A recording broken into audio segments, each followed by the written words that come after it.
What's up mga Homo sapiens? Tara samahan nyo ako mag food trip. Tignan nga natin kung mabubulol ako sa sarap. Pauwi na pala kami papuntang Manila at galing kami sa Dingalan, Aurora. Mahaba-haba pa yung biyahe kaya kailangan namin kumain. Dito pala kami kumain sa may Sampaguita Restaurant, ang kilalang kainan kapag galing kang North at East. Marami ka nga palang pagpipili ang pagkain dito at mukhang masarap naman lahat. Maayos, maliwanag at napakalawak ng kainan nila dito. At meron din silang pampasalubong. Ito nga pala yung in-order ko, kalderetang kambing. Ano pang hinihintay natin? Tara, tikman na natin to. 100 pesos nga pala yung order ng ulam dito. At meron rin silang napakasarap na sabaw. Sa totoo lang, hindi pa ako nakakakain ng kalderetang kambing, kaya ito yung pinili ko.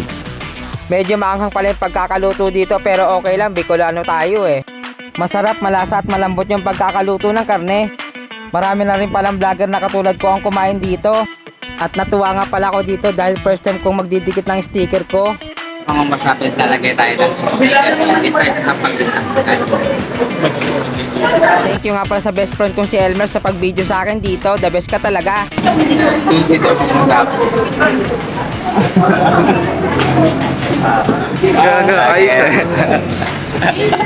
Napakasaya ko nung araw na yan dahil yan yung una kong dinikitan ng sticker logo ko. At ayun lang, maraming salamat ulit sa pagsubaybay at pagsuporta sa mga mini vlogs ko. Thank you for watching!